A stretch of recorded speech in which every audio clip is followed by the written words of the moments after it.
A todos, gracias de nuevo por estar aquí en Beto Reacción. Hoy, de nuevo, con el abogado Augusto Campo. Doctor, buenas noches, gracias de nuevo por estar acá. Bueno, ¿cómo vas, Beto? Gracias por la invitación y pues agradado de estar siempre en tu espacio. Gracias, doctor. Muchos temas para tratar. Como todo el mundo sabe, usted ve el derecho también como una función social y no siempre como una, digamos, fuente de ingresos, como lo ven muchos, como negocio. Usted utiliza el derecho como tal y lo hemos visto muy activo, ayudando en muchos casos, digamos, de influencia nacional, de una manera altruista y me parece fantástico lo que usted hace, doctor. Pues de antemano felicitarlo por la gran labor que usted hace. Son muchos casos, el tema del patruñero Zúñiga, el tema, le voy a preguntar también por el tema de Luis Olave, por el tema de Matarife, por muchos temas que usted ha manejado, como la joven que fue abusada por parte de la Policía Nacional, y nada, muchos casos. Le quiero preguntar por el primero, ¿qué ha pasado con el caso del patrullero Zúñiga? Bueno, Beto, pues informarles a todos que en el caso del patrullero Zúñiga, hasta donde se supo y se mediatizó, el caso pues había propiciado una actuación o unas diligencias disciplinarias, es decir, el patrullero está, o en este momento estamos, afrontando un proceso disciplinario. La novedad y el avance en este sentido fue que finalmente la Procuraduría General de la Nación accedió a la solicitud que hice en nombre del patrullero como su defensor para que la diligencia, la investigación disciplinaria fuera trasladada a la Procuraduría en ejercicio del poder preferente. Esto pues porque ni más ni menos resultaba absurdo que al interior de la misma institución policial le adelantaran esas pesquisas, no tenía garantías, no había, digamos, el respeto al debido proceso. En este caso la policía era juez y parte y resultaba no solo absurdo, sino insólito permitir que judicializaran desde el punto de vista disciplinario el patrullero. Entonces, la novedad se logró, afortunadamente, sacar ese proceso, ese expediente de la institución policial, de control interno disciplinario de la policía, y en este momento estamos afrontando la etapa probatoria en las diligencias disciplinarias en la Procuraduría en Cali. No ha habido mayor avance, ha sido un poco, pues como todo, a propósito de la pandemia, un poco lento, pero vamos confiados en que impidamos, y ese es el ejercicio profesional y el gran reto en este caso, pues que haya una apertura formal. Consideramos que existen los elementos suficientes para propiciar una decisión favorable al patrullero que debería ser un archivo. En ese sentido, Beto, tanto Ángel Zúñiga como yo ya le solicitamos de manera perentoria a la Procuraduría en Cali que archive el expediente. Entre otras razones, pues presentamos el tema de la objeción de conciencia y el hecho de que frente a una orden ilegítima, como se advirtió desde el comienzo, pues no era obligación y por ende no está sujeto de sanción disciplinaria del patrullero Zúñiga y por esa vía se solicita el archivo.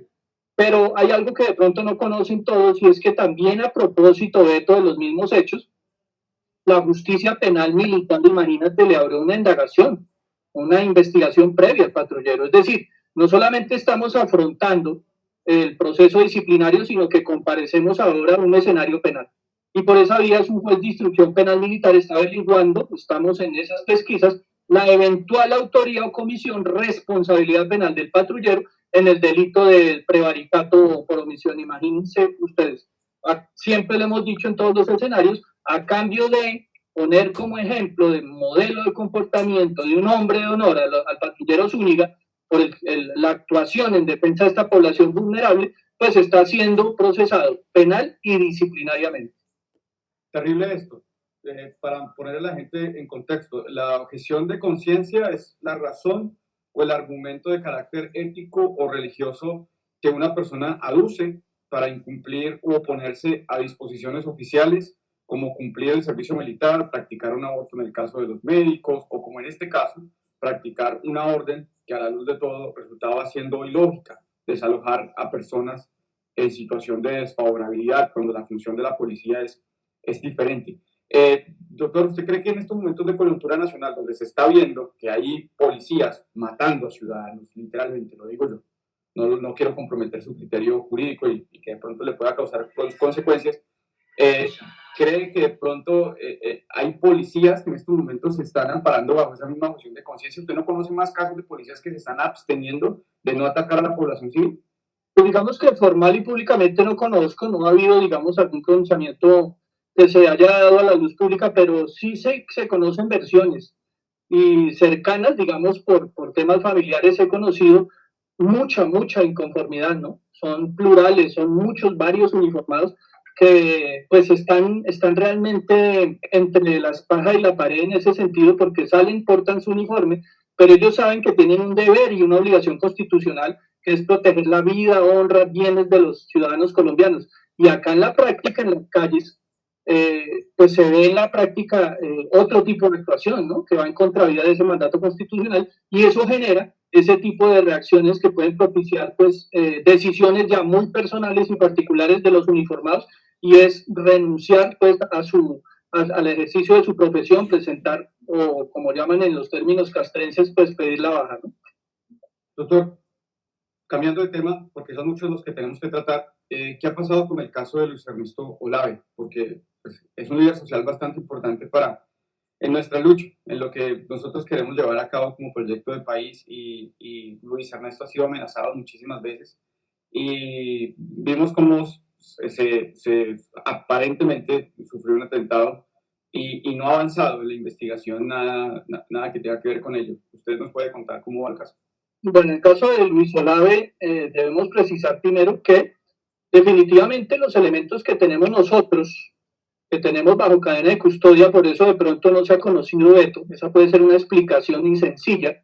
Desde el punto de vista probatorio, nosotros no podemos exponer esos elementos materiales probatorios y evidencia física que en nuestro sentir, pues lo que revelan es realmente un atentado. En el caso de Luis Olave, nosotros estaremos pendientes y en las diligencias como apoderado de víctima de orientar la investigación, no solamente para que se administre justicia, y en ese sentido para que se impute o tipifique el delito de tentativa de homicidio, del cual, insisto, tenemos suficientes pruebas, que no han sido públicas, respetuosos de la administración de justicia primero, segundo, para no torpedear, alertar en este caso posibles responsables canallas o criminales que haya detrás de este hecho. Y pues lo más importante también, no podemos arruinar como pruebas, afectando la cadena de custodia, estos elementos materiales. Pero sin lugar a dudas, Beto, estamos frente a una tentativa de homicidio. Así lo indican las versiones, los testigos, el mismo Luis Olave. Tenemos registros, para que se sepa desde acá de una vez, tenemos registros fotográficos que nos dan cuenta de todo digamos, todo el devenir y el curso criminal que llevó pues al impacto del vehículo que pierde el control, impacta y pues con las consecuencias a todas luces lamentables en la humanidad de Luis Olave. Hay un aspecto importante, Beto, también es que estamos orientando de la mano de los investigadores también unas hipótesis en relación con una serie de ataques, sobre todo mediáticos, que han tratado, no sabemos con qué fin, de desviar la investigación en la opinión pública en el sentido de poner en duda el atentado. Ahí está Luis Olave con una incapacidad y con unas lesiones graves en el cuerpo. La atención, además agradecer la atención en el Chocó, entró de manera diligente e impidió y que esto quede también en la memoria histórica, pues un desenlace fatal en la humanidad y en la vida de Luis Olave. Entonces, poner en duda a través de las redes sociales, sobre todo a través de un ataque también sistemático que estamos por determinar de dónde provienen y cuál es sobre todo la finalidad de estas personas de desinformar en relación no solamente con los hechos que ya señalamos que sin lugar a dudas tipifican un delito grave como es la tentativa de homicidio, ni más ni menos, poniendo en duda esto, sino que además están atacando el prestigio, la honra y sobre todo la condición, a todas luces probada, porque sobre eso también hay reseña y hay testigos de su calidad de líder. Entonces, estamos orientando las investigaciones, como te digo, en ese sentido y seguramente pronto habrá resultados. No. ¿Cómo está Luis de salud en estos momentos? Él está físicamente recuperándose. Él tuvo una lesión a nivel, digamos, del brazo, si no estoy mal, miembro superior izquierdo, ¿sí? Con una fractura múltiple, tuvieron que reconstruirle el brazo totalmente, con el agravante de que se está haciendo unas terapias por el tema de la movilidad, ¿no? Estuvo en grave riesgo de perder el brazo.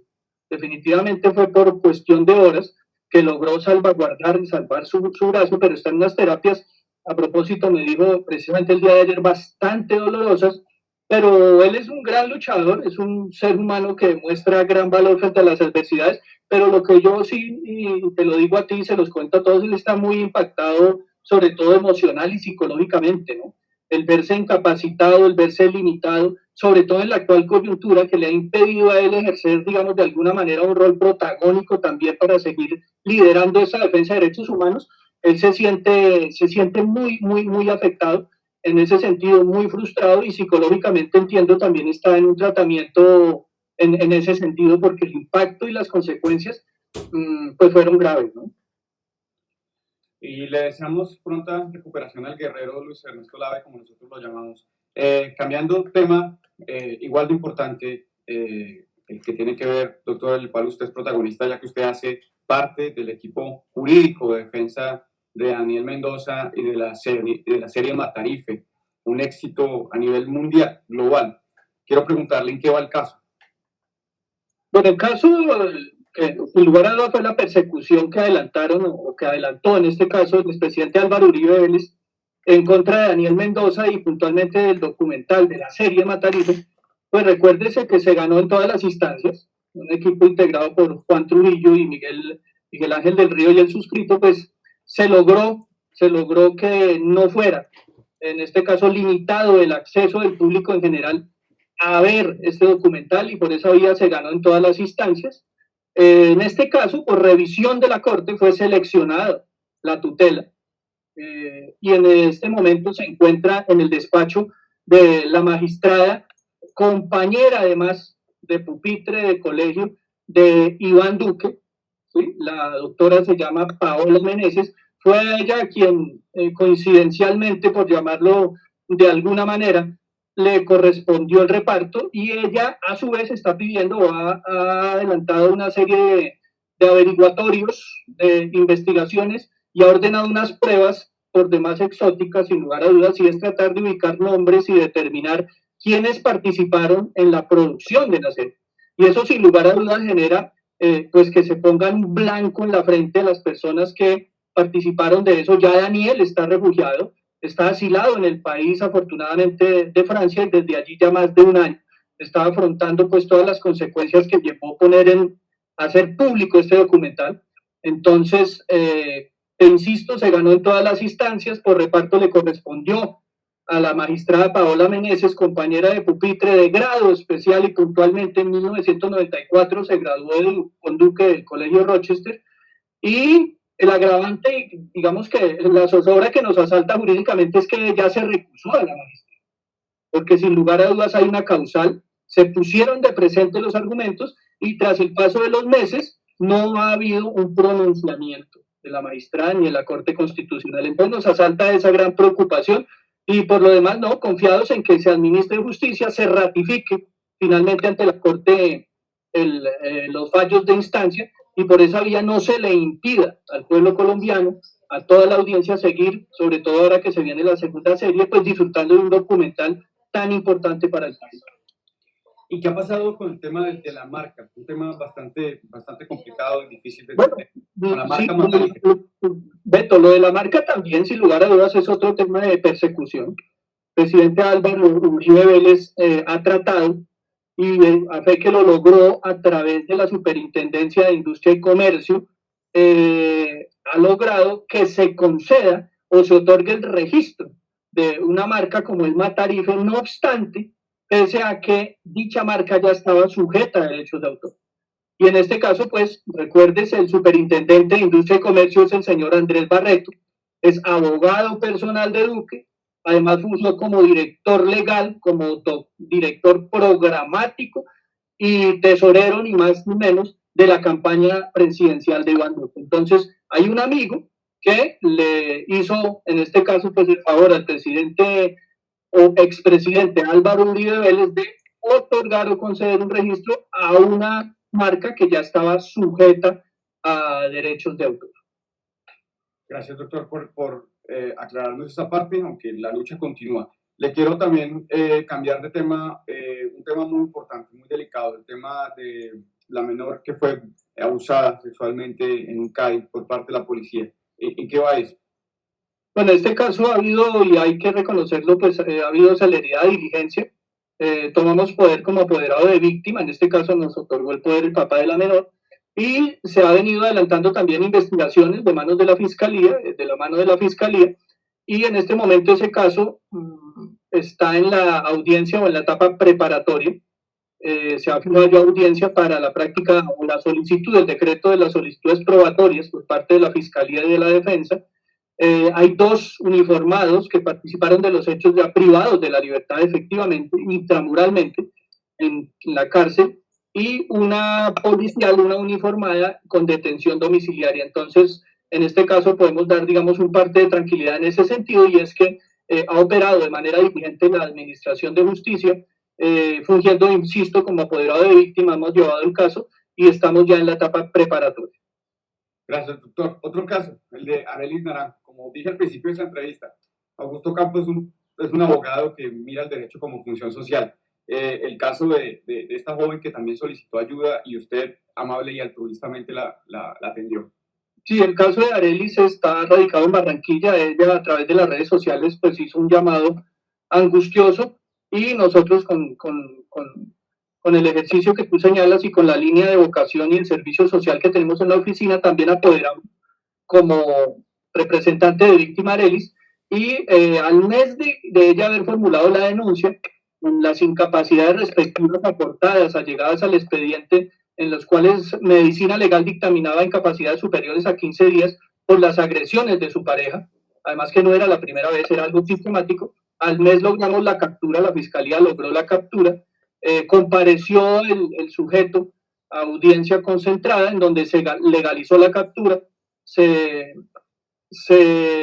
formuló imputación por violencia intrafamiliar y lesiones, y se afectó con medida de aseguramiento. Era tan contundente, tan sólida la prueba en su contra, que de la mano también de seguramente la asesoría atinada, diríamos nosotros, de un colega defensor de él, pues no tuvo más remedio que aceptar los cargos. Y en este momento estamos en los próximos días ya para asistir a la audiencia de verificación de allanamiento y conocer por esa vía efectivamente cuánto tiempo este canalla, también agresor de mujeres, va a tener que permanecer a la sombra, privado intramural y efectivamente en una cárcel de Colombia por esa agresión a Arelis, ¿no? Doctor, usted ahorita dijo algo importante. Hay celeridad a veces en la justicia, y yo creo que en esto hay que ser enfáticos, que no son las instituciones, sino son las personas que componen estas instituciones.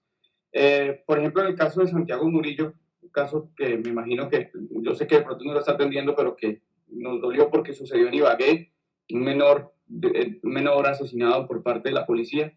En este caso también hay 2 oficiales que fueron detenidos.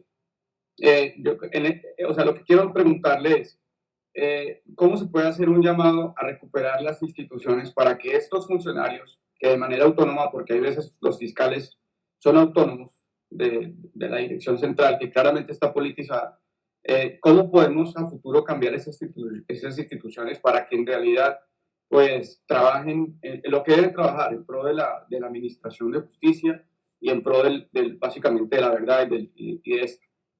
Bueno, pues digamos que aquí el llamado, y de eso no tomó algún cambio en algunos eventos, ¿no? Esto hay que reconocerlo, el profesionalismo, la mística y sobre todo la seguridad para actuar dentro de las diligencias penales de muchos fiscales. Hay que reconocer, hay gente muy valiosa, hay grandes juristas al interior de la Fiscalía General de la Nación que con toda la mística y el profesionalismo priorizan los casos. A mí me parece que se debe hacer un estudio en relación con la posibilidad que se tiene de priorizar ciertos eventos que tienen un impacto nacional y que frente a la inercia, la lentitud o la paquidermia del ente investigador, pues pone en tela de juicio a todos los funcionarios y como tal la lente investigadora. En este caso, el llamado, y así lo han entendido muchos, es que en estos eventos que tienen una repercusión, que generan una zozobra especial a la comunidad en general, pues tiene que verse los resultados.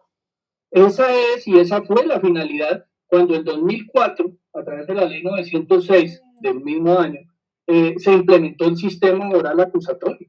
Es que era dejar atrás esa vieja tramitomanía por llamarlo así, esos engorrosos manejos de expedientes y de papel acumulado en los anaqueles que duraban años y años, ¿cierto? Llenándose de polillas y que no había ningún tipo de resultado, ¿no? La filosofía y la esencia del sistema penal oral acusatorio es darle celeridad y en ese orden de ideas brindarle a la sociedad resultados materiales de manera pronta. Se tenía proyectado en ese momento, cuando vio las luces del sistema acusatorio, que en menos de un año o máximo 12 meses se tuvieran resultados, no solamente condenando, si así hubiera lugar a los implicados, sino también emitiendo una decisión de fondo que también significa administrar justicia y es lograr la absolución. En este caso, y que quede claro también, no solamente se aplica y se administra justicia cuando se condena, sino cuando se absolve. Luego, el gran reparo ha sido eso, la exagerada carga laboral, la falta de algunos fiscales a su deber de diligencia y sobre todo eso, ¿no, Beto? Que no se han priorizado para generar lo que debería ser esa función y el ejercicio de la acción penal y de la pena de prevención especial y de disuadir a los sujetos que, siendo condenados en tiempo récord, sí, lógico, respetuosos del debido proceso, pues se ven abocados a desistir de esa intención, pero aquí, como se ve y lastimosamente se ha vuelto también en la práctica, el vencimiento de términos es la principal causa de impunidad en Colombia. Doctor, cambiándole otra vez de tema, el tema de la primera línea, ¿cómo es explicarle a la gente que quiere asociar a este grupo que solamente se defiende de los ataques de la policía, no ataca, y que protege de manera desinteresada a la manifestación? Van al frente con cascos, con protecciones para salvaguardarse de las bombas, de los chorros de agua, de los gases lacrimógenos.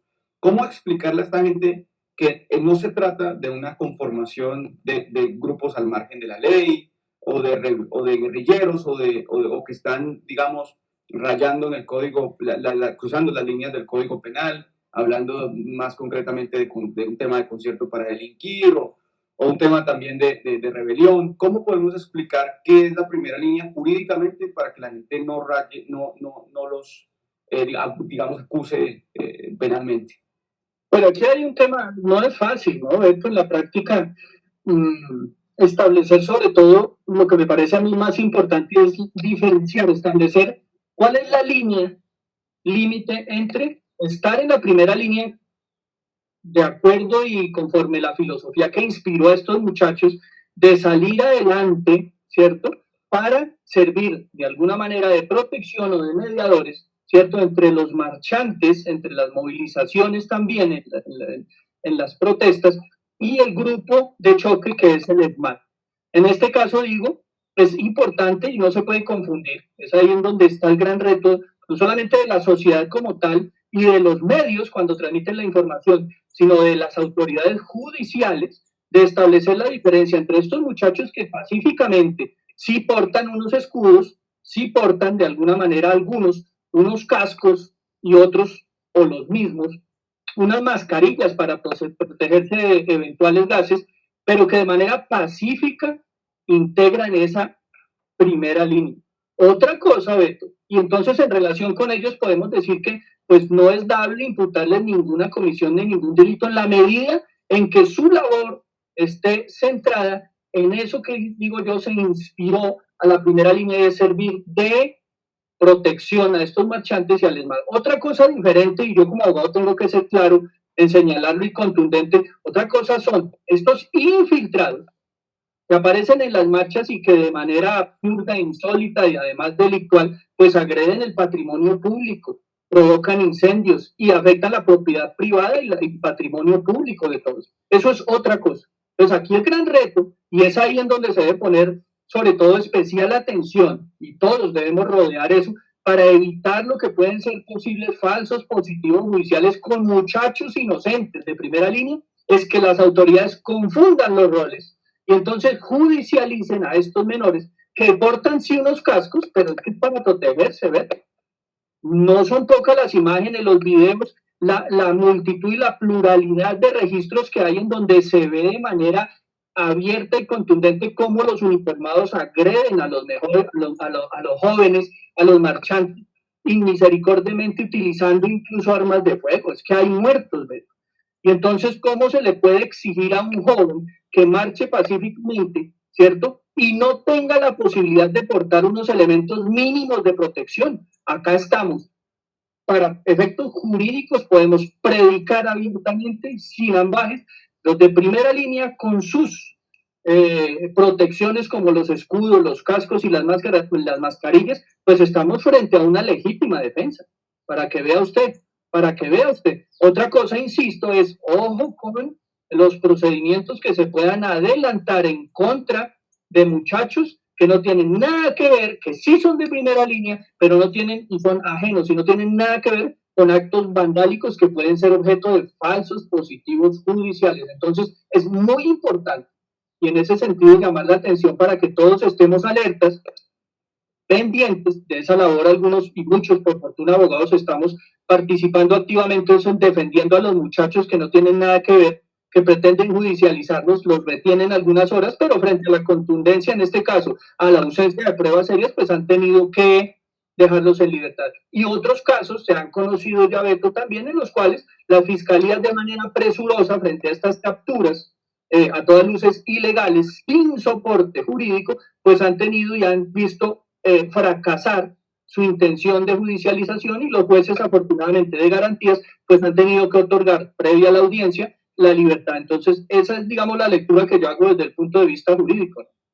Ahora, ¿usted qué viabilidad jurídica le ve a la denuncia que le, digamos, interpusieron al senador Gustavo Bolívar por una vaqui que realizó, que fue un éxito, en la cual participé y ayudé a conformar, en la cual se han recogido más de 150 millones de pesos para, digamos, ayudarles a estos muchachos? Lo están denunciando por financiación de grupos ilegales. ¿Usted ve viabilidad en esto? ¿Se puede, digamos, se puede equivocar la Administración de Justicia e imputar a Gustavo por estas razones? No, pues ojalá no se equivoque. Ojalá no se equivoque la Administración de Justicia en cabeza de la Fiscalía General de la Nación y trate de encontrar y de hacer blanco como un chivo expiatorio al senador Gustavo Bolívar. ¿Por qué, Beto? Porque es que la intención como dolo, el aspecto subjetivo que mueve al senador es colaborarle a los muchachos de primera línea, insisto, que no tienen nada que ver con terrorismo. Y eso es lo que hay que tener en claro jurídicamente. El senador aquí no tiene, el móvil de él es colaborarle a los muchachos en un acto humanitario, podríamos llamar, de ayuda y de auxilio, ¿cierto? Para que sigan ejerciendo su derecho constitucional, no para que incurran, porque él no está patrocinando de ninguna manera, ni más faltaba, actos vandálicos y patrocinando grupos ilegales. Con un ítem y algo adicional, Beto, y es que aquí hasta que yo sepa todavía no ha, ni siquiera no se ha privado de la libertad de primera línea, sobre todo, o puntualmente, por terrorismo a estos muchachos, y mucho menos hay condenas en firme. Luego, por esa vía, los actos, el despliegue que ha dado, en este caso, el senador Gustavo Bolívar, al acopiar estos recursos para colaborar a los muchachos, desde el punto de vista penal, pues ahí se puede predicar la atipicidad. Y si no, preguntémonos, así lo acaba de señalar Beto, preguntémonos entonces qué responsabilidad nos asistiría a todos, a los cientos de personas que hemos colaborado en la vaqui, porque igualmente estaríamos incursos en ese delito. Entonces tendrían que hacer una captura masiva y no me imagino pues que todavía vamos muy mal, pero yo me resisto a creer que llegue a esos extremos la Fiscalía General de la Nación. Así es, doctor. Muchísimas gracias, doctor, por haberme atendido en esta entrevista que voy a denominar la primera línea frente al Matarife. Bueno, me están preguntando acá, me dicen cómo podemos ayudarles jurídicamente a los muchachos de la primera línea para que, digamos, sientan un respaldo jurídico si en algún momento el nombre de Augusto Campo puede aparecer ahí para que de manera, digamos, colectiva le podamos ayudar a estos muchachos para que no vayan a ser objeto de algún falso positivo judicial. ¿Será posible, doctor? Sí, nosotros hemos venido ayudando, ¿no? Incluso ha sido bien extenuante las labores que hemos tenido y las jornadas tratando de colaborarle. Quiero también públicamente hacer un reconocimiento en este escenario, Beto, agradecerte al director, en este caso el doctor Julio Acosta, quien trabaja para la Defensoría Pública y nos ha colaborado con información.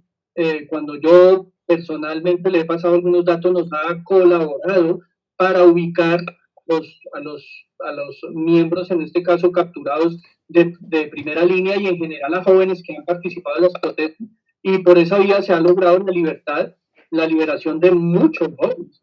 Aparecen en las redes sociales cada vez, insisto yo, Beto, y por fortuna, pues colegas que de manera altruista y desprendida están ofreciendo las oficinas y sus servicios. Es tal el caos y la magnitud de la dimensión a todas luces desbordada de la actuación policial de estos uniformados que capturan de manera masiva, irresponsablemente, intentando judicializar a jóvenes que no tienen nada que ver, que pues también nos ha tocado pedir ayuda, y por esa vía reconocerle a muchos colegas que han ofrecido los servicios. Nosotros tenemos en las redes, hemos puesto también varias líneas y abogados también, simplemente los muchachos, los familiares, para que consulten a través sobre todo de Twitter, la cuenta mía, la cuenta de la oficina, la cuenta de la Mesa Nacional Popular de Diálogo, en la cual hay ya un comité específicamente encargado de hacer ese tipo de labores, un comité jurídico que está prestando ese apoyo en varias ciudades. Entonces no están solo los muchachos, hablamos y nos referimos, y que quede claro esto acá, de los jóvenes que no participan, que no tienen nada que ver, que no existen pruebas en su contra en relación con la comisión de los delitos de eventual, que considera la Fiscalía, eventual terrorismo, daño en bien ajeno. Para nada, nosotros estamos apoderando, y por esa vía seguiremos haciéndolo, a los jóvenes, a los marchantes, a los protestantes que, amparados en el ejercicio legítimo del derecho a la protesta, que prevé el artículo 37 de la Carta, son víctimas, así, víctimas de procedimientos a todas luces violatorios del debido proceso, de los derechos humanos, de los derechos fundamentales, de uniformados que los capturan, y por esa vía estaremos siempre prestos a colaborar. Gracias doctor por atenderme. A todos ustedes, gracias por ver este video. No se les olvide darle like, suscribirse y compartir si les gustó. Un abrazo para todos. Gracias doctor. Bueno, gracias.